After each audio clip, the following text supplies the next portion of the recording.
अष्टावक्र गीता। महामुनि अष्टावक्र जी तथा उत्तम जिज्ञासु राजा जनक के बीच का संवाद। वैभवपूर्ण मिथिला नगरी के महाराजाधिराज जनक के दिल में उठी ज्ञान की पिपासा। सच क्या है? भय से कैसे मुक्ति पाएं? ज्ञान क्या है?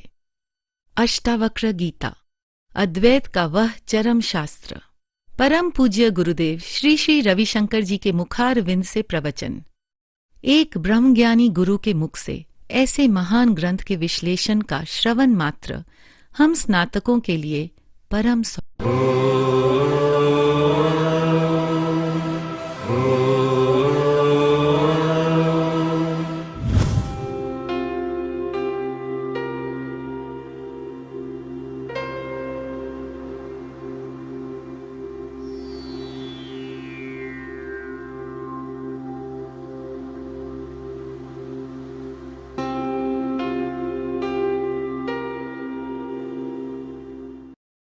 दे दूं, बदले में कुछ भी नहीं चाहिए। सुनो, गुरुजी कभी सही है या गलत है नहीं कहते। वो तो कहते खाली देखो तुम कर क्या रहे हो। प्यार के नाम पर व्यापार कर रहे हो।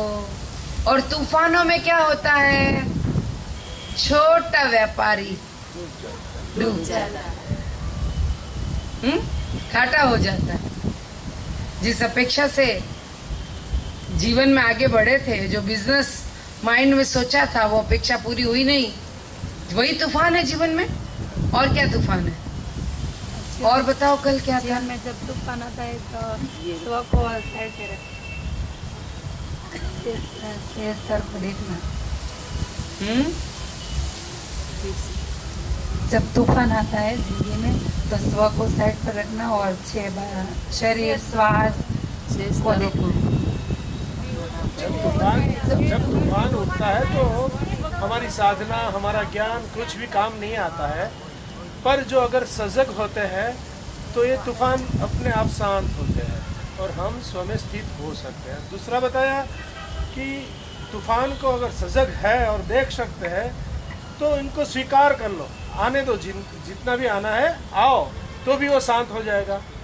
और अगर तीसरा बताया कि दो तूफानों के बीच में जो है वहां भी आप शांत हो सकते हो। दो तूफानों के बीच ही एक शांति का जो पल है, उसमें हमें अपने स्व की स्पष्टता का अनुभव होता है। और एक उपाय बताया कि अंत में तो जाना ही है, सब छूटने ही वाला है। ये धीरे धीरे छूट गया या तो एक साथ में छूट गया, अंत में रहने वाला तो है ही नहीं। और पांचवा ये बताया कि ये जो आती है, जो तूफान उठते हैं, वो मन के ऊपरी स्तर पे ही उठते हैं। वेरी गुड, बहुत सुंदर, है ना? और माइक्रोफोन वाह, इजीएस्ट वे। और तकलीफ और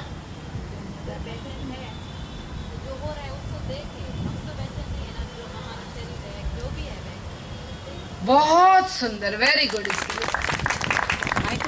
तूफानों में जो कुछ भी बेचैनियां, पीड़ा, दर्द होता है, वो किसको हो रहा है? चेक करो। शरीर, मन, सांस, बुद्धि, चित्त, अहंकार। लेकिन मुझे तो कोई प्रॉब्लम नहीं, मैं तूफानों में भी शांत हूँ, मैं तूफानों में भी स्थित प्रज्ञ हूँ, मैं तब भी स्थिर हूँ, आनंद में हूँ। इसका मुझ पर कोई असर हो ही नहीं सकता। मैं वो हूँ। यस, समझ रहे हैं कि नहीं? और जब मन शांत होने का एहसास होता है तो सुकून मिलता है। और तूफान है क्या? By the way, what is तूफान? समुद्र की लहर मन के बनाए हैं वो तूफान है। कैसे बनाए मन ने तूफान? बताओ। जिस चीज का विरोध किया या जिस मन ने जिसका विरोध किया वो उसके लिए तूफान है। समझ रहे हैं? एक सिंपल सी बात है, जिसको खिचड़ी बिल्कुल पसंद नहीं है, वो कभी किसी के घर पर गेस्ट बनकर जाए और उसके सामने प्यारी सी लौकी डाली हुई एक वेजिटेबल खिचड़ी आ जाए, उसके तो जीवन में उसी वक्त तूफान आ गया। ये एक छोटा सा उदाहरण बताया है मैंने। मन जिस चीज का विरोध करे वो तूफान, यानी तूफान वगैरह कुछ है नहीं, ये मन का बनाया हुआ है। कुछ भी तूफान नहीं है। क्या तूफान बताओ ना? लोगों को लगता है मनी लॉस इज तूफान। Oh no, it's game. ये तो खेल है। हमने ये सोचा था कि इसमें मुझे पैसा मिलेगा, लेकिन हुआ उल्टा। आप इस बात पर खुश भी हो सकते हो, लेकिन मन ने इसका विरोध किया, मन ने कुछ और सोचा, हुआ कुछ और। बस यही तूफान। यानी तूफान किसका क्रिएट किया हुआ है? मन का। विरोध है किसी घटना का, व्यक्ति का, वस्तु का, परिस्थिति का, तो ही कोई तूफान है। अगर कोई विरोधी नहीं है, सब हैपनिंग है, तो फिर कोई तूफान नहीं है। और अगर सत्य याद रहे कि ये तो सब बदलता है, इसका क्या करना है, तब भी कोई तूफान नहीं है। मैंने बताया ना, एक्सेप्ट कर लो कि हाँ ठीक है, इट्स गुड, बढ़िया है ये मेरे लिए, तब कोई तूफान नहीं है। वरना आपको लगेगा ऐसा क्यों, भगवान मैं ही मिला, आपने मेरी ऐसी तैसी की। आप समझ रहे हो? आप स्वीकार कर लो, आपको कोई कष्ट नहीं है। जब तक अस्वीकार है तब तक कष्ट है।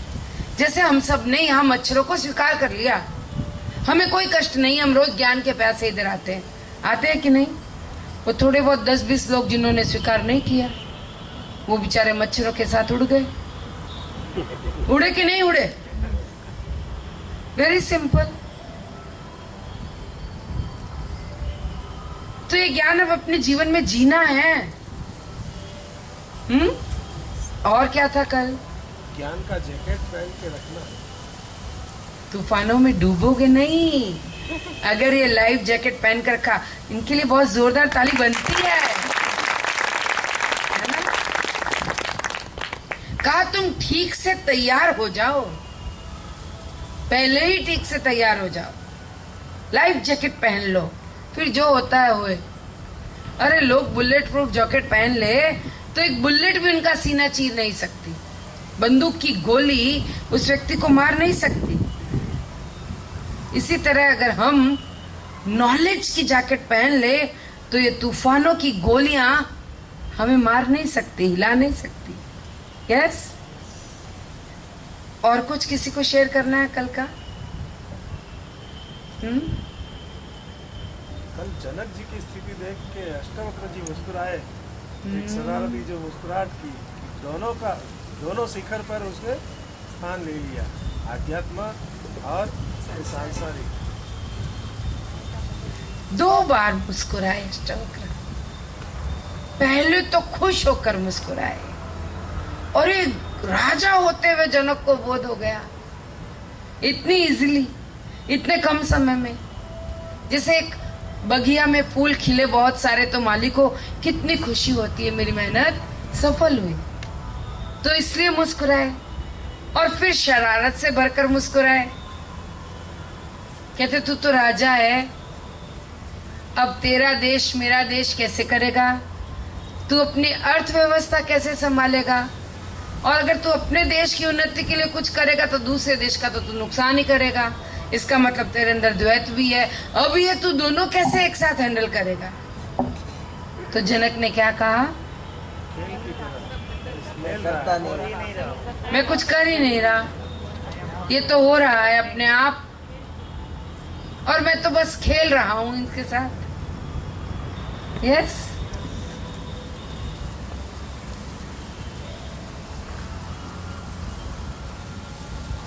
और क्या था कल?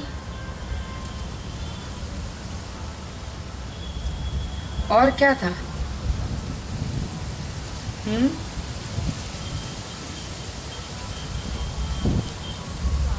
जो तूफान है मुझ में ही उठते हैं और मुझ में ही समा जाते हैं। कहते हम ज्यादा हैं देते हैं। हाँ, वो तो बहुत शुरू में था।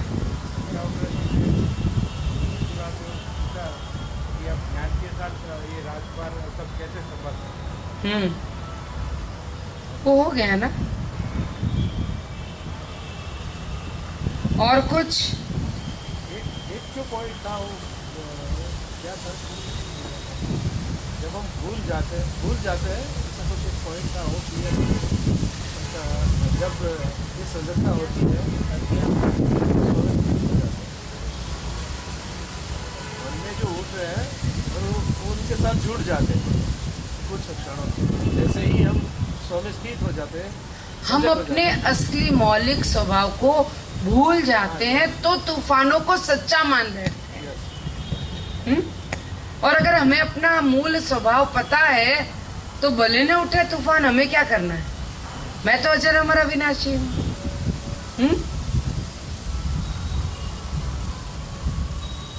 और भी कोई उपाय बताया होगा? क्या बताया, बताओ। और कहा ना, अगर फिर भी मन नहीं संभले तो आश्रम चले जाओ। कोई है जो वहां तुम्हारी देखभाल कर रहा है, वहां जाकर निष्फिकर हो जाओ। आश्रम बनाए इसीलिए। यस, आगे बढ़े।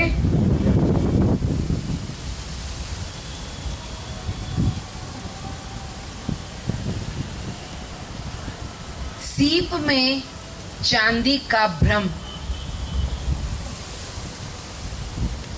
अगर किसी दिन समुद्र किनारे जाओ, तुम देखना दूर से सीप पड़ी हुई हो और सूर्य की चमक उस पर गिरे तो ऐसे लगता है चांदी का सिक्का गिरा हुआ है। नजरों का धोखा। इसी तरह अपने आप को जाने बिना अगर तुम आनंद ढूंढने लगते हो तो आनंद को नहीं पाओगे, लेकिन नजरों का धोखा जरूर पाओगे। हम आनंद कहाँ ढूंढते हैं? इंद्रिय भोगों में, बाहर। यस, आनंद का स्रोत कहाँ है? भीतर। तुम उसके प्रति बिल्कुल जागरूक ही नहीं हो। आनंद जहाँ से उठता है, गुरुजी कहते हैं तुम उसके प्रति बिल्कुल जागरूक ही नहीं हो। तुम सोचते हो कि आनंद मुझे बाहर इंद्रिय सुखों के भोग में मिलेगा। अगर किसी को गुलाब जामुन पसंद है तो वो सोचता है ढेर सारे गुलाब जामुन खा लूं तो आनंद मिलेगा। ठीक है, कितने खा सकते हो भला? 1, 2, 4 नहीं। अगर आपको और ज्यादा आनंद चाहिए तो आपके लिए 1000 गुलाब जामुन मंगाते थे। खाओ बैठ के, पता चलेगा 5-10 गुलाब जामुन के बाद कि आनंद उसमें है या नहीं है।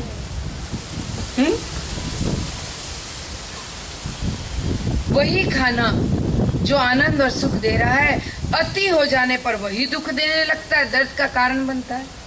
ये तो हम सबका एक्सपीरियंस है या नहीं है? इसी तरह संगीत, किसी भी इंद्रिय सुख के भोग को आप ले लो। कुछ देर तक आपको संगीत सुंदर लगता है, लेकिन बाद में लगता है बंद करो, थोड़ा शांति चाहिए। आंखें, कुछ सुंदर देखते हो, बहुत सुंदर, फिर क्या? बहुत सुंदर, बहुत सुंदर कितनी बार कहोगे? उस दृश्य को अपने साथ घर ले जाने वाले हो क्या? देखोगे, छुओगे, महसूस करोगे और क्या कर लोगे?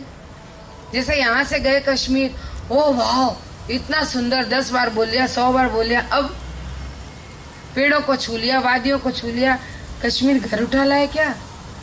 नहीं। सुंदर पर्वतों के साथ भी तुम क्या करोगे? तुम्हें खुद नहीं पता और तुम उलझ जाते हो।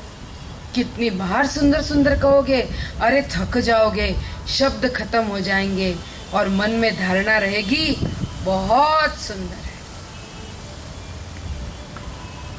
पर कितना भी सुंदर हो, हर चीज जल रही है, हर चीज नष्ट हो रही है। और हाथ में क्या रहेगा? सिर्फ राख और कुछ नहीं। ये भौतिक चीजें जो आपको इतनी अच्छी, इतनी बढ़िया लगती है, जहां हमारा मन जिन दिशाओं में खींचा चला जाता है, आकर्षित हो जाता है, क्यों? क्योंकि तुम अपने स्व के बारे में ठीक ठीक नहीं जानते। वो स्टोरी सुनी है क्या मुल्ला नसरुद्दीन की? सुनी होगी कई लोगों ने, मेरी फेवरेट है, मैं अक्सर सुनाया करती हूँ। हम राइट चीज को रॉन्ग एड्रेस पर ढूंढते हैं। ढूंढ क्या रहे हैं? आनंद, यस, लेकिन कहाँ ढूंढ रहे हैं? रॉन्ग एड्रेस पर।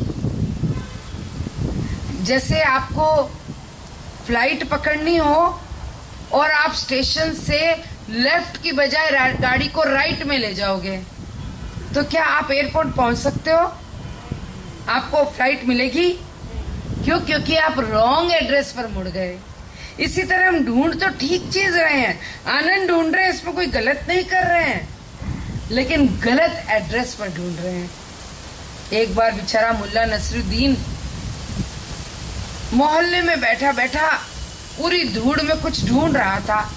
हाथ घुमा घुमा कर, बड़ी बारीकी से देख देख कर एक आदमी उसे बहुत देर से घूरे जा रहा था। उसे लगा मुल्ला बड़ा परेशान हो रहा है, मैं थोड़ी मदद करता हूँ। उसने कहा, मुल्ला क्या ढूंढ रहे हो, मैं तुम्हारी मदद करूं? मुल्ला नसरुद्दीन ने कहा, हाँ भाई जरूर करो, मैं बड़ा परेशान हूँ। तो बोले, क्या गिर गया? अरे मेरी सुई गिर गई। तो क्या, कोई बात नहीं, अभी मिल जाएंगी, ढूंढते हैं दोनों। सुबह से शाम तक दोनों ढूंढते रहे, सुई मिली ही नहीं। आखिर तंग आकर पड़ोसी ने कहा, अरे मुए मुल्ले, ये सुई कहाँ गिराई तूने? मुझे तो कहीं ना मिली। तो कहते, सुई तो मैंने कुटिया के अंदर गिराई थी। अरे तो तू बाहर क्यों ढूंढ रहा है? अंदर गिराई थी तो अंदर ढूंढ। नहीं, अंदर अंधेरा बहुत है, बाहर रोशनी है ना। समझ में आ रहा है? आनंद कहाँ है? सुई वो कहाँ है? अंदर है, लेकिन हम बाहर ढूंढते हैं। क्यों? बाहर रोशनी ज्यादा है। आंख बंद करके अंदर नहीं जाते, क्यों? अंधेरा बहुत है। नहीं क्या?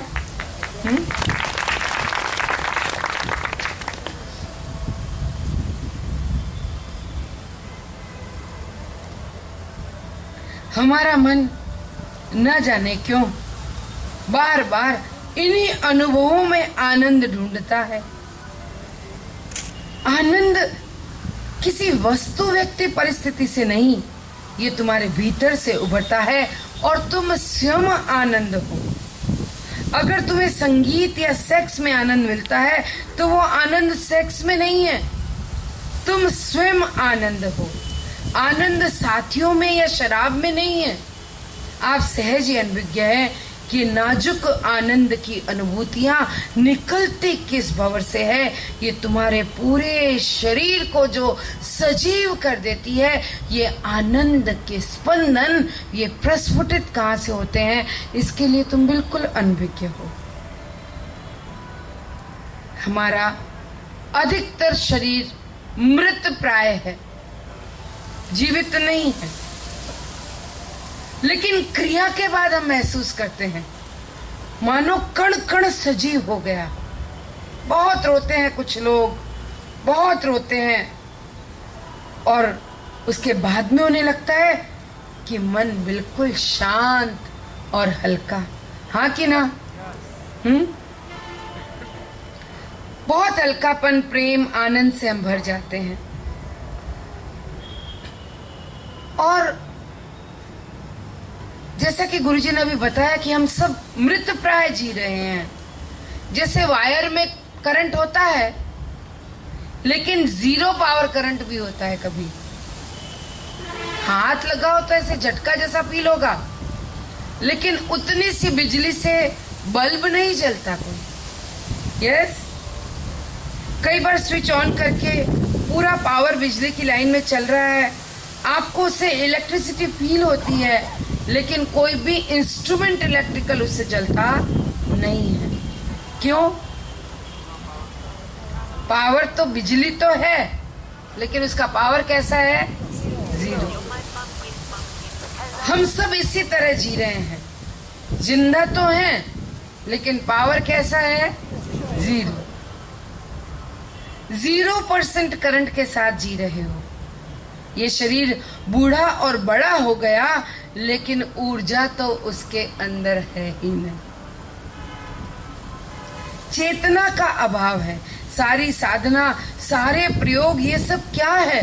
ये शरीर की इस जड़ता और प्रमाद को हटाने के लिए है। आलस्य को नीचे गिराकर चट्टान की तरह जो जड़ शरीर है उसे सजीव बनाने के लिए ये सारी प्रैक्टिसेस है। समझ रहे हैं कि नहीं? जो लोग अभी भी रेगुलर साधना अगर यहाँ आते हुए भी नहीं कर रहे हैं ना, उन्हें करना चाहिए। खुशी का संबंध प्राणों से है, योग्यता का संबंध प्राणों से है। प्राण यानी हमारा प्राण शक्ति लेवल हाई होना चाहिए, जो साधना से होगा। एक बार क्रिया करके तुमने अनुभव किया है कि ये क्या है, आप कितने ज्यादा से ज्यादा सजीव हो जाते हो। कुछ देर ध्यान करके हमने मौन और शांति का मतलब और उसके एहसास को जिया है। पर बहुत लोग जो इनके बारे में जानते तक नहीं है, वो साधना वगैरह को जानते तक नहीं है, वो इस तरह की जड़ता के जीवन के आदी हो जाते हैं। उन्हें कुछ लगता ही नहीं है कि वो 0% पावर में, करंट में जी रहे हैं। साधन ही उनका अवरोधित हो जाता है। स्व के ज्ञान के द्वारा पता चलता है मैं ही प्रेम हूँ और प्रेम का स्रोत भी मैं ही हूँ। आनंद और खुशी छोटी छोटी चीजों में अगर हम ढूंढते हैं तो ये हमारा वहम है, जैसे सीप में चांदी का भ्रम, बस इतना ही। आपको क्या लगता है ये खुशी, ये आनंद क्या है? क्या है? कुछ स्पंदन है या नहीं है? एक जबरदस्त स्पंदन है। वो स्पंदन कहाँ होता है? अंदर से होता है। आप महसूस करो, जितने भी स्पंदन होते हैं हमारे भीतर से उठते हैं और हमारे भीतर ही गिर जाते हैं। मैं ही हूँ, मैं अनंत सागर हूँ। आप अपने भीतर लहराते समुद्र के स्पर्श में जब आते हो, अपने अनंत सच्चे स्वभाव को जानते हो, तब तुम्हें लगता है कि तुम क्या हो। इधर उधर इसके उसके लिए यूं ही दौड़ रहे थे, इधर उधर न जाने कहाँ भाग रहे थे। और ये इच्छाएं तुम्हारे अंदर कब उठती है? जब तुम्हारा मन पूरी तरह से चेतन न हो। हम क्यों भागते हैं इंद्रिय सुखों के पीछे? क्यों बताओ? हमारी चेतना जागरूक नहीं है। मन चेतन नहीं है। मन को आनंद चाहिए, उसको आनंद की तलाश में ही इधर उधर। और बिल्कुल सही। और मन ने एक बार अनुभव कर लिया। यस। और इच्छाएं क्यों उठती है? इच्छाएं क्यों उठती है हमारे अंदर? खाना खाते हैं तो खाना खाने के बाद ऐसा बहुत होता है, जब पेट खाली होता है तब सब काम तृष्णा में रहना। मन का स्वभाव है तृष्णा में रहना। जो इंप्रेशन हमारे अंदर बनी हुई है वो इच्छा और विचार को। बिल्कुल सही बात है। मन अगर पूरी तरह से चेतन न हो तो फिर इच्छाएं उठती हैं। अर्ध चेतन मन इच्छाओं की माता है। बेहोश मन में कोई इच्छा नहीं। 3 स्थितियां हैं। अगर मन बेहोश है तो उसमें कोई इच्छा नहीं है। अर्ध चेतन मन है तो बहुत सारी इच्छाएं उसके अंदर होती है। और अगर मन पूरी तरह से चेतन है तो फिर उसके अंदर कोई इच्छा नहीं है। और अगर कोई व्यक्ति जो पूरा जग गया है, उसके अंदर कोई इच्छा नहीं है, क्योंकि उसे पता है सब कुछ मेरे भीतर है। आनंद की कमी, पूर्णता की कमी, आनंद को चाहना, यही इच्छा है। एक साधारण सी बात है। मैं ये भी नहीं कहता कि ये होना चाहिए या नहीं होना चाहिए। यहाँ ये नहीं कहा जा रहा कि आपके अंदर इच्छाएं उठनी ही नहीं चाहिए, ये कभी उठेंगी ही नहीं, और उठे तो फेंक दिया जाए, ऐसा भी नहीं कहा जा रहा है। बस उस वक्त अपनी चेतना को और ज्यादा जागरूक करने की जरूरत है। अपने स्वभाव को जानते हुए जागृत होने की जरूरत है। हमने कई बार गुरुजी को ये कहते हुए सुना है, तुम ही प्रसन्नता हो, तुम ही आनंद हो, सब कुछ तुम हो, आप ये हो, आप वो हो। हमने सुना है कि नहीं? फिर भी भीतर गहराई में नहीं बैठा है। आपने किताबों में भी पढ़ा है, अष्टवक्र ने भी तुम्हें कई बार कहा है। ऐसा भी नहीं है कि तुम पहली बार सुन रहे हो। तुम ही पूर्ण हो, तुम ही इस जगत का मुख्य केंद्र हो, तुम ही इस प्रकृति का मेन स्विच हो। वटएवर जो हो सो तुम ही हो। ये चेतना सब कुछ है इसके भीतर। लेकिन क्या है कि ये सुना तो है, पर अभी तक इस चैतन्य स्वरूप का अनुभव नहीं है। तुमने सुना है कि तुम पवित्र हो, फिर भी महसूस करते हो कि तुम पापी हो। तुमने सुना है कि तुम बहुत सुंदर हो, फिर भी तुमको लगता है कि तुम बदसूरत हो। कई बार तुमने सुन लिया कि तुम बहुत खूबसूरत हो, पर तुम महसूस करते हो कि तुम खूबसूरत नहीं हो। ये सुनने के बाद भी अगर तुम कुछ इच्छा रखते हो तो बहुत आश्चर्य की बात है। जो नॉलेज हम पिछले 10 दिन से सुन रहे हैं, उसमें, उस ज्ञान में बार बार हमारी पूर्णता का हमें बोध दिया गया है। और कहा है गुरुजी ने भी कि जब हम स्व में लीन हो जाते हैं तो छोटी छोटी इच्छाएं तो हमारी स्वतः अपने आप पूरी होने लगती। और बताया कि तुम ही तो प्रकृति के मुख्य केंद्र हो। आप सिर्फ सोचो, आपको जो चाहिए ये कायनात आपके लिए लाकर। इतना सुनने के बावजूद हमारी उसके प्रति वो बात अभी मन में पूरी बैठी नहीं। इसलिए क्या करते हैं, छोटी छोटी इच्छाओं पर लटके हुए। गुरुजी कहते हैं इतना ज्ञान सुनने के बावजूद, इतना एश्योरेंस, गुरुजी ने कितना ब्लेसिंग दिया है, कितने एश्योर किया है, उसके बावजूद अगर हमारे अंदर इच्छा उठती है तो गुरुजी कहते हैं अब ये तो बहुत आश्चर्य की बात।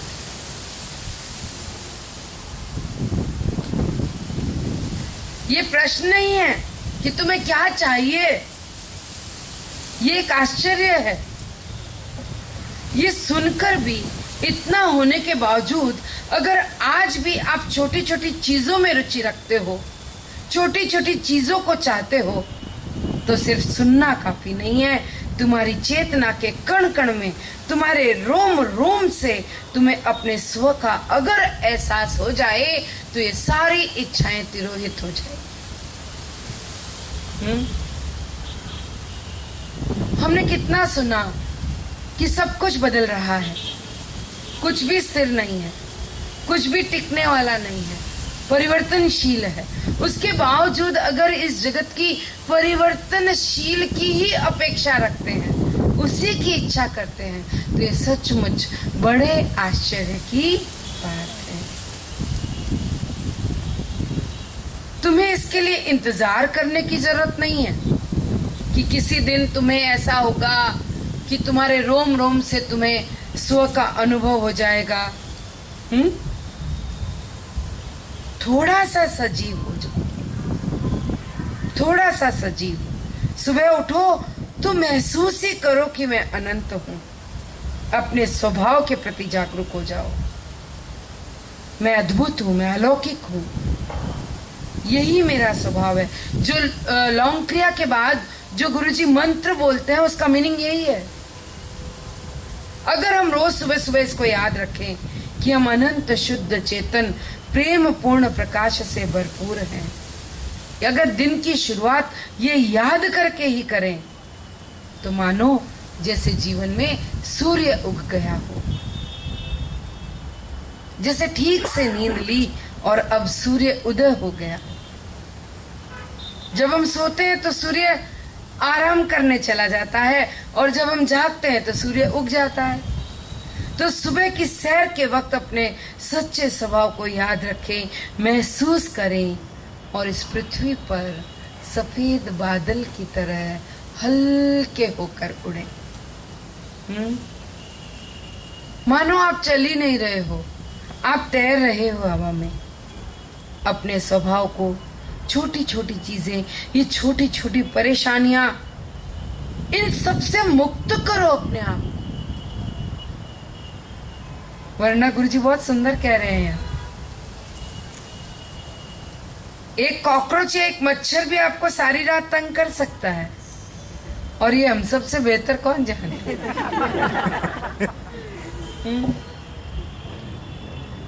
अगर आप किसी अंधेरे कमरे में हो, आप मच्छर को पकड़ भी नहीं सकते, वो सारी रात आपके कान में गाना गाते हैं। तुम थोड़ा सा खून दे दो मच्छर को, फिर भी वो गाते हैं, परेशान करते हैं, तुम्हें सोने ही नहीं देते। तो इस संसार में अगर आनंदित होने के लिए आप परेशानियों के अंत का इंतजार कर रहे हो तो ये तो कभी होने वाला नहीं है। सुन रहे हैं? क्योंकि संसार के पास तो अनेक कारण है हमें परेशान करने। एक छोटा मच्छर, कॉकरोच, गिलहरी, चूहा, किसी के घर में कुछ भी घुस जाए ना, गया काम से। XYZ कुछ ना कुछ तो हमको परेशान करने के लिए हमेशा रहेगा। मैं ये भी नहीं कहता कि तुम परेशान मत हो ना। गुरुजी ने बोला है परेशान नहीं होना है। अरे मैं क्यों परेशान हो गया, इतना नॉलेज सुना और मैं परेशान हो गया, मैं बुरा हूं, मैं तो कभी नहीं बदलूंगा। ऐसा भी मत सोचना, ऐसी धारणा मत ले लेना कि अब अष्टवक्र गीता सुना है तो अब कितनी भी परेशानी आए हमें परेशान नहीं होना है। अरे मैं तो 10 जन्म भी सुधरने वाला नहीं हूं। ऐसी बातें तुम्हारे मन में चल सकती हैं। आप तो कई जन्मों का सोचकर परेशान हो जाते हो। ये भ्रम जो छोटी छोटी बातों को लेकर है वो सत्य नहीं है। संसार का स्वभाव तुम्हें परेशान होने के कारण देगा ही देगा। वो ये संसार की रचना बनाई इसीलिए है और ये तुम्हारे भले के लिए है। सोचो जरा, ये संसार में इतनी परेशानी है फिर भी हम इसके चिपके पड़े हैं, जल्दी से छूटते नहीं हैं। अगर यहाँ परेशानियां नहीं होती तो हम जन्म जन्मांतरों तक मोक्ष के बारे में सोचते तक नहीं। हाँ कि ना? ये संसार की माया से बाहर आते ही नहीं, स्व की ओर मुड़ते ही नहीं। इसीलिए दुनिया तुम्हें अपने केंद्र में मुड़ने के लिए ये सारी लीला। Is it clear to everybody? कुछ पूछना है इसमें? हाँ हाँ। क्या इस चैप्टर में क्या समझे आप? हम परेशान है या हमारे तूफान है तो क्या है? हमारी डिजायर्स को लेकर हमारे परेशान। यस, हमें आनंद की चाह है और हमें आनंद मिलता नहीं। हम अभी कल के तूफान वाले चैप्टर को ही आगे फॉलो कर रहे हैं ना। उसमें क्या था नेक्स्ट चैप्टर में कि भाई आप प्यार में भी व्यापार करते हो तो आपको चोट पड़ती है, वही तूफान है आपके जीवन में। या फिर क्या तूफान है, आप आनंद को खोजते हो लेकिन रॉन्ग एड्रेस पर खोजते हो। अपनी पंचेंद्री भोग में आनंद ढूंढते हो और वो पूरा ना होने पर हाय हाय करते हो। तो सही पूछो तो ये परेशान हो जाना भी मन की एक स्थिति है। समझ रहे हैं? प्राणा लेवल अगर लो है ना, तो आप एक छोटी सी बात से परेशान हो जाओ। कोई अगर आपको थोड़ा सा जोर से भी बोल देगा ना, ए यहाँ क्यों, इतने में ही अंदर से कलेजा कांपना लगेगा, आंखों में आंसू भर जाएंगे। यस। और अगर प्राण ही है, कोई आकर चिल्ला जाए आप पर, आप मुस्कुराते रहोगे, आपको कोई फर्क ही नहीं पड़ेगा। आपको समझ आ जाएगा कोई बटन दबा है जोरदार। तो ये तूफान, ये परेशानियां हमारी चेतना से जुड़े हुए हैं। अगर हम पूरी तरह से सजीव हैं, हमारे पूर्ण चैतन्य स्वरूप में हैं, अपने स्व को पूरी तरह से अनुभूत कर सकते हैं, तो फिर हम आनंद को पहली बात तो इस जगत में ढूंढने जाएंगे ही नहीं। जो भीतर है उस ब्लिस में ही रहेंगे। और फिर भी अगर कोई परेशान है तो वो मन है, क्योंकि वो इच्छाओं से भरा हुआ मन है। और जहां ये मन आनंद ढूंढ रहा है, वहां उसे मिलने वाला। यस, हाँ ना, कुछ पूछना? क्लियर है? आंखें बंद करते हैं कुछ देर।